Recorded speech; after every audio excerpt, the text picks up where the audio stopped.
Hello मेरे चंगू मंगू, कैसे हैं आप लोग? All good? ओके। सो आज हम पढ़ने वाले हैं क्लास 9 चैप्टर 1 साइंस पार्ट 2।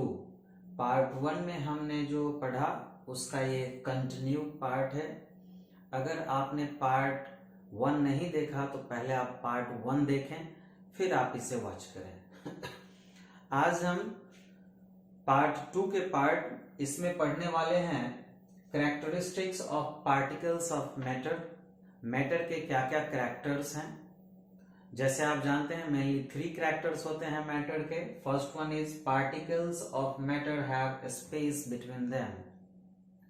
इसी में हम कई सारे पार्ट और भी छोटे छोटे करके पढ़ेंगे जिससे आपको समझने में आसानी हो। Second one will be effect of temperature on space. Third one is particle of matter are continuously moving. Brownian motion, ये बहुत ही इंपॉर्टेंट है आपके लिए कि Brownian motion क्या है। Next one is effect of temperature on Brownian motion, kinetic energy and speed of particles of matter. Sixth one is mixture. Seventh one is effect of temperature on the mixture, on the rate of mixing. Eighth one is diffusion and ninth is effect of temperature on diffusion.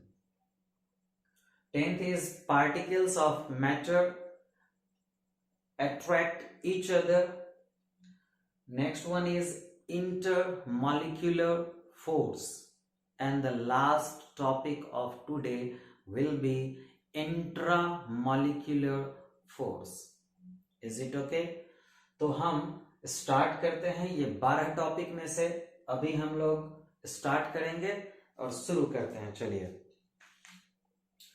The first topic is characteristics of particles of matter. NCERT का topic है। आप जानते हैं कि इसके क्या characters हैं। Mainly 3 ही character हैं। First one is particles of matter have space between them. जितने भी पार्टिकल्स हैं उन सभी को अगर अच्छे से अरेंज किया जाए तो उन सबों के बीच में कुछ न कुछ जगह बच जाती है। ऐसा होता क्यों है? ऐसा उनके अरेंजमेंट और उनके शेप के ऊपर डिपेंड करता है। The space between the particles of matter is only due to their shape and arrangement. Shape and arrangement. अब ये शेप और अरेंजमेंट क्या है, आगे की क्लासेस में हम काफी डिटेल से 11th-12th में पढ़ेंगे स्टेट्स ऑफ मैटर्स में। अभी हम इतना ही समझते हैं कि सपोज कीजिए कि हमारे पास एक मैटर का ब्लॉक है। एक ब्लॉक हमारे पास है और इसमें काफी सारे मैटर्स के पार्टिकल्स को हमने अरेंज किए। ऑलमोस्ट आप सभी जानते हैं कि the shape of the atom is spherical. और कंसीडर कीजिए कि हमारे पास जो फुटबॉल होता है या बॉल है वो काफी सारा है और आपने क्या किया कि 8-10 बॉल को ले लिया और एक जगह इकट्ठा करके रख दिया। तो आप देखेंगे कि उनकी स्फेरिकल शेप की वजह से उन सबों के बीच में थोड़े थोड़े जगह बच रहे हैं। वो स्पेस लेफ्ट करता चला जा रहा है। That left space is only due to their structure. Only due to their structure and their arrangement. ये जो स्पेस है, छुटा हुआ जो जगह है, इसे हम लैटिस या फिर वॉइड कहते हैं। This space, this left space, ये काफी सारे स्पेस हैं। ये देखिए, मैं इसको ब्लैक कलर से कलर कर रहा हूं, ठीक है ना। ये जो स्पेस छुटा हुआ है, this is known as void, otherwise lattice. एक एग्जाम्पल से हम समझ सकते हैं कि ये कितने ज्यादा स्पेस इनके बीच में होता है।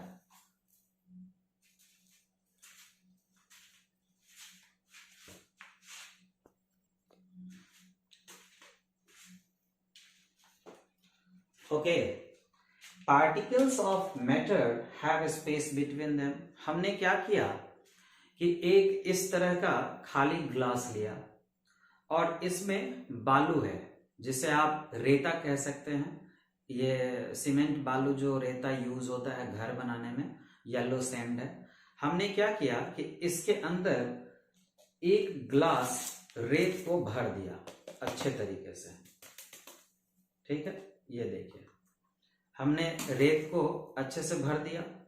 और आपसे मैं पूछने वाला हूं कि क्या इसमें और भी रेत आ सकता है? ये देखिए भरा हुआ है, पूरा फुल है। ठीक है, इसमें रेत हम डालेंगे तो ये क्या हो जाएगा, अब नहीं भरेगा, गिर जाएगा। लेकिन इसमें कुछ ऐसे भी पार्टिकल्स हैं जिसको हम इसके अंदर इंसर्ट कर सकते हैं, इसमें और भी जा सकता है। क्यों? इसमें जगह है। हमें ऐसा लग रहा है ना कि पूरा फुल है, बिल्कुल फुल है यहां तक, लेकिन इसमें थोड़ी थोड़ी जगह है। क्यों? क्योंकि पार्टिकल्स का जो शेप है, जो इनका अरेंजमेंट है, उसमें अभी भी जगह बचा हुआ है। कैसे इसको देखेंगे? चलिए डेमोन्स्ट्रेट करके देखते हैं। ये हमारे पास पानी है बोतल में। अब हम देखते हैं कि इसके अंदर तो जगह नहीं है। क्या इसमें पानी और जा सकता है? जरा देखिए, ओह, पानी तो जा रहा है। इट मीन्स ये इसके अंदर अभी भी जगह है। हाँ, वाह, मजा आ गया। अभी और लेगा ये पानी, वाह। देखिए बबल्स आ रहा है, इसके अंदर जगह था और ये भरता जा रहा है। आई थिंक 100 ml ऑलमोस्ट ये पानी ले चुका है। वाह, दबा के पानी पी लिया ये तो।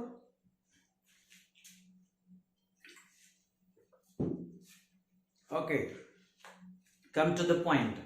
हमने देखा कि इस पूरे ग्लास में हमने पहले बालू भरा और उसके बाद हमने देखा कि अब इसमें और एडिशनल बालू नहीं आ सकता है, सैंड और एडिशनल नहीं आ सकता है। लेकिन लगभग 100 ग्राम के आसपास इसमें पानी आ गया है। जी हाँ, देखिए अब तो पानी से चिपक गया, इसीलिए गिर नहीं रहा है रेता। हाँ, नहीं गिर रहा, वाह, गुड वन। तो ये हमारा रेता है, इट्स ओके। तो हम ये समझ सकते हैं कि particles of matter have a space between them due to their structure and their arrangement. Let's move to the next topic. Effect of temperature on space. Particles के बीच में जो space है, जब हम टेम्परेचर को इंक्रीज करेंगे तो क्या होगा कि मैटर फैलता है, वो स्प्रेड करता है, थोड़ा सा इनलार्ज होता है उसका शेप और साइज। इसका मीन्स ये है कि उनके पार्टिकल्स के बीच का जो जगह है, जो स्पेस है, जो वाइड है, वो भी इंक्रीज करेगा। तो जब कभी आप टेम्परेचर को बढ़ाते हैं, ये जो साइन मैंने दिया है, ऊपर वाला एरो बढ़ना और नीचे वाला एरो घटना, increase and decrease. When the temperature will increase, then the space of the particle, wide of the particle, lattice of the particle will be increases. And whenever the temperature decreases, जब कभी आप temperature को घटाएंगे, decrease करेंगे, the space of the particle, the space को आप कह सकते हैं wide of the particles, otherwise lattice of the particle decreases. Is it okay?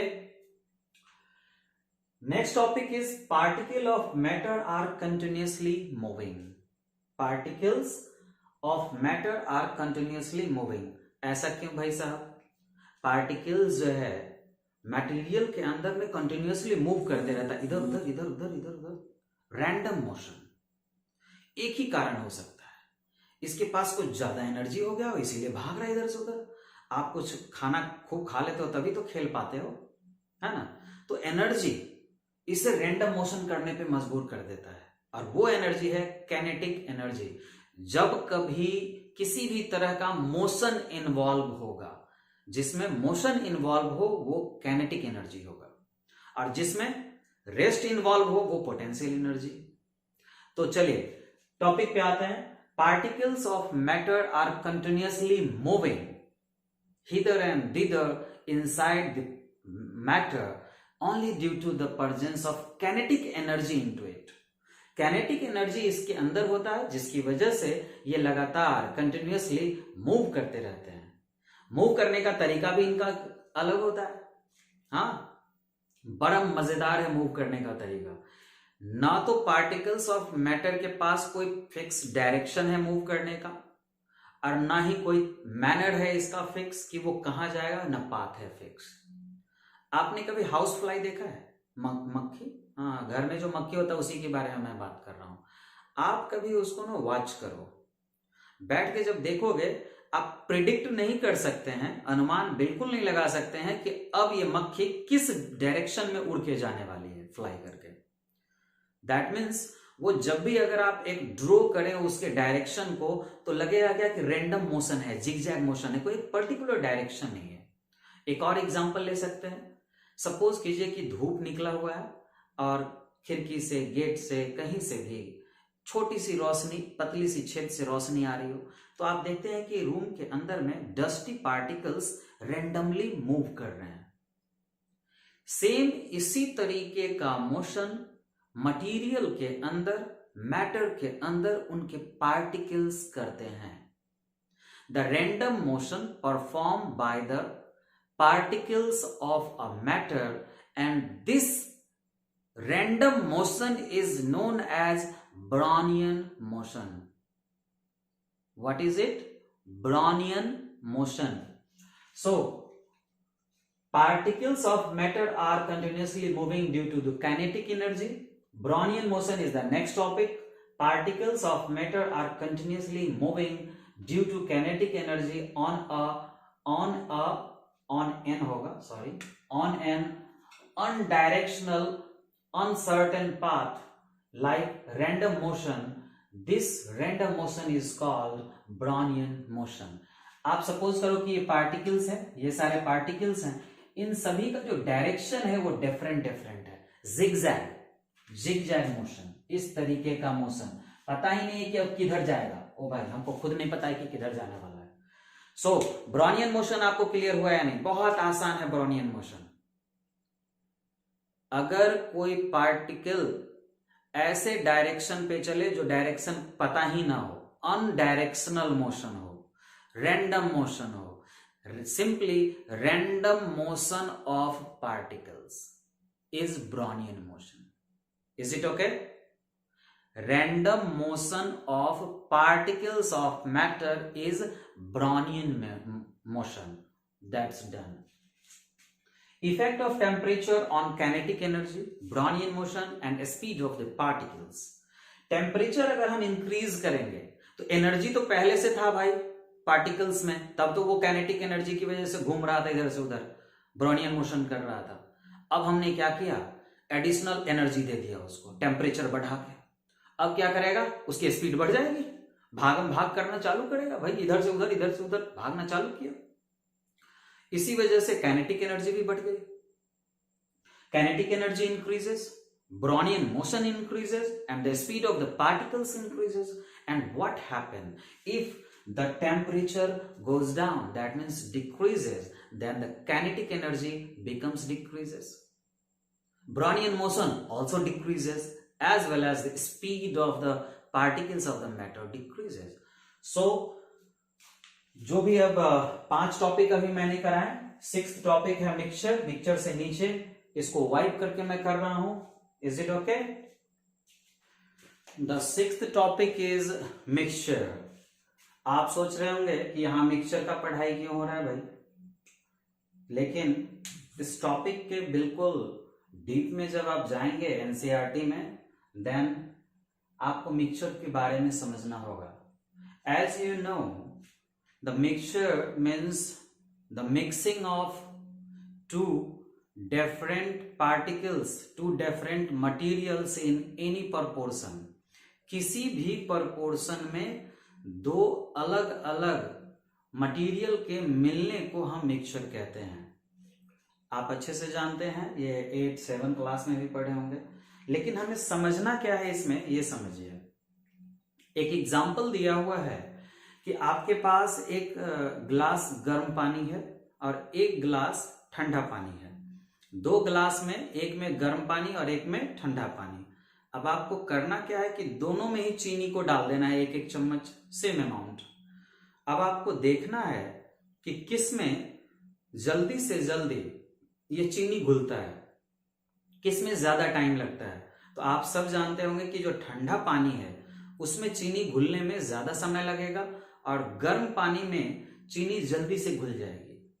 That means mixing जो प्रॉपर्टी है, दो मटेरियल्स के मिलने का जो गुण है वो टेम्परेचर के ऊपर में डिपेंड करता है। मैंने कई बार अपने मम्मी को नोटिस किया है कि जब कभी उनको बहुत ज्यादा चीनी कम पानी में घुलाना हो तो क्या करती हैं कि कढ़ाई लेती हैं, पेन, और वो स्टोव पे डालती हैं, पानी डालती हैं, चीनी ढेर सारा डालती हैं और तुरंत वो गर्म होते ही वो मिक्स होकर के चाशनी बन जाता है। जलेबी के लिए, रसगुल्ले के लिए काफी सारे यूज होते हैं चाशनी के, आप जानते हैं। लेकिन उतना ज्यादा चीनी आप क्या ठंडे पानी में मिला सकते हैं? बिल्कुल नहीं, संभव ही नहीं है। तो ये टॉपिक ये है mixing of two different matter in any proportion is called mixture. Example is cold water sugar mixture and hot water sugar mixture. Effect of temperature on mixture. जब टेम्परेचर इंक्रीज होगा, इंक्रीज करना मतलब ऊपर वाला direction मैंने arrow से दिया है, थोड़ा शॉर्ट लिखने की कोशिश की है, आपको याद रहेगा। Temperature increases, the rate of mixing also increasing. Yes, temperature अगर बढ़ेगा तो रेट ऑफ जो मिक्सिंग है वो भी बढ़ेगा। And when the temperature decreases then the rate of mixing also decreases. तो एक एग्जाम्पल है कि गर्म पानी में अगर आपने कुछ मिलाया और ठंडे पानी में कुछ मिलाया तो कौन पहले मिलेगा? गर्म पानी वाला मिलेगा। It's okay, done. Next one is diffusion. Diffusion का मीन्स है, एक एग्जाम्पल से समझते हैं। 1 गिलास पानी आपने लिया, ठीक है, और उसके अंदर चीनी को लेकर के बस रख दिया, मिलाना नहीं है, सीधा रख देना है और रख के छोड़ देना है। वो रात भर रहे, 1 घंटा रहे, 2 घंटा रहे, इजंट मैटर, ये मैटर नहीं है। लेकिन वो उसे देखना है कि क्या वो चीनी अपने आप बाय देयर ओन वो उसमें मिल जाता है। अगर कोई पार्टिकल दूसरे पार्टिकल में अपने आप से मिल जाए, इंटरमिक्सिंग हो जाए, तब हम उसे डिफ्यूजन कहेंगे। हमने अभी डिफ्यूजन सीखा। डिफ्यूजन में हम कुछ एग्जांपल्स ले सकते हैं। जैसे सपोज कीजिए कि पानी कहीं पे रुका हुआ है, स्टिल वाटर है, जैसे पॉन्ड में पानी रुका हुआ है, और पानी के जो अपर सरफेस है, जो वाटर का जो अपर सरफेस है, अपर लेयर है, उसके जस्ट ऊपर में एयर होगा। उस एयर में ऑक्सीजन, कार्बन डाइऑक्साइड, सारे गैसेस होंगे। तो ऑक्सीजन और कार्बन डाइऑक्साइड जो गैस है वो अपर लेयर जो हमारा है पॉन्ड का, पानी का, उसमें जाकर के वो धीरे धीरे अपने आप मिक्स होता है, इंटरमिक्स करता है bye their own, and this is an example of diffusion. इसी तरीके से सपोज कीजिए कि कहीं गर्म खाना बन रहा हो, आसपास में मैरिज वगैरह हो रहा हो, चिकन, मटन, पनीर वनीर बन रहा हो जो आपका फेवरेट हो, तो देखते हैं कि दूर तक उसका स्मेल स्प्रेड होता है। आप दूर से ही जा रहे हैं तो उसका स्मेल आपके नाकों में आता है और कहते हैं वाह क्या मजेदार खाना बन रहा है। मेरे तो मुंह में पानी आ गया स्मेल्स याद करके। Okay, come to the point. तो क्वेश्चन आ सकता है कि why the hot sizzling food smell spread far and far. गर्म खाने का जो स्मेल है वो दूर दूर तक जाती है और ठंडे खाने का स्मेल दूर तक नहीं जाती है, वो पास आएंगे तभी पता चलेगा। एक ही कारण हो सकता है, डिफ्यूजन। क्या कारण है? डिफ्यूजन। आगे हम अभी पढ़ने वाले हैं effect of temperature on diffusion. Temperature if increases then the rate of diffusion also increases. Temperature increases, rate of diffusion also increases. तो गर्म खाना टेम्परेचर हुआ, गर्म खाने का जो स्मेल है वो दूर तक जाएगी। Why? Because hot food, hot sizzling food have higher rate of diffusion compare to the cold food. Is it okay? Okay, तो आप ये भी समझ लिए। इसके साथ साथ एक और टॉपिक, छोटा सा टॉपिक मैंने लिखा है कि लिक्विड और गैस, लिक्विड और गैस जब भी डिफ्यूज करेगा तो वो अपने अपर सरफेस, जो ऊपर वाला जो सतह है, उसी पे डिफ्यूजन होगा। यह आपको समझना चाहिए कि जब भी पानी आप गर्म करते हैं तो जो वेपर निकलता है वो पानी के अपर जो सरफेस है उससे वेपर निकलता है, या फिर ऑक्सीजन अगर एटमॉस्फेयर से पानी के अंदर जा रही है तो वो अपर सरफेस से अंदर जाएगी। मतलब कि वो जो फेनोमेना है diffusion, it will take place on the upper surface of liquid. Is it okay? Liquid और गैस के कंडीशन में ये होगा। इसी तरीके से एक और क्वेश्चन हो सकता है कि मम्मी लोग जब सैंडल या फिर कोई धूप बत्ती वगैरह जलाती हैं तो पूरा घर तुरंत स्मेल से भर जाता है। क्यों? क्योंकि ये रेट ऑफ डिफ्यूजन के ऊपर डिपेंड करेगा, और इसकी वजह से आपका सारा जो घर है, जो पूजा घर है, वो स्मेल करने लगता है। 10th topic is particles of matter attract each other. इसको पढ़ने से पहले हमें दो फोर्स के बारे में जानना होगा, जो कि नीचे में फोर्स के बारे में लिखा हुआ है। पहला फोर्स है इंटरमॉलिक्यूलर फोर्स। क्या है? Intermolecular force. और दूसरा फोर्स है इंट्रामॉलिक्यूलर फोर्स। सपोज कीजिए कि आपके पास दो पार्टिकल्स हैं। मैंने क्या बोला? दो पार्टिकल्स। एक पार्टिकल में कई सारे एटम्स होंगे, लिए दो पार्टिकल्स हैं। दोनों पार्टिकल एक दूसरे के लिए क्या हो गए? नेबर्स हो गए, पड़ोसी। अगर इसने, ब्लैक वाले ने ब्लू के ऊपर में फोर्स लगाया और ब्लू वाले ने ब्लैक के ऊपर फोर्स लगाया तो नेबर फोर्स हो गया। पड़ोसी एक दूसरे के ऊपर फोर्स लगा रहा है। When the neighbor particles exert force on each other, then that force will be known as intermolecular force. Intermolecular force. यहां हमने देखा कि दो पार्टिकल्स हैं, ये दोनों एक दूसरे के ऊपर में फोर्स लगा रहा हो। सपोज कीजिए ए वाले ने बी के ऊपर फोर्स लगाया FAB, और बी वाले ने ए के ऊपर फोर्स लगाया FBA। Then this will be known as intermolecular force. It may be attractive or repulsive. दूसरा फोर्स का नाम है इंट्रामॉलिक्यूलर फोर्स ऑफ अट्रैक्शन। एक सिंगल पार्टिकल जिसके अंदर में काफी सारे एटम्स हैं, they attract each other. Particles have lot of atoms and they are attracting, and that force is known as intramolecular force. So your topic is particles of matter attract each other. Why? Particles of matter have two force. First one is intermolecular force and second one is intramolecular force. That's why they attract each other. There are two forces, intermolecular force and intramolecular force, acting among particles of matter, so they have attractional property. Is it okay? एक comparison है intermolecular force और intramolecular force.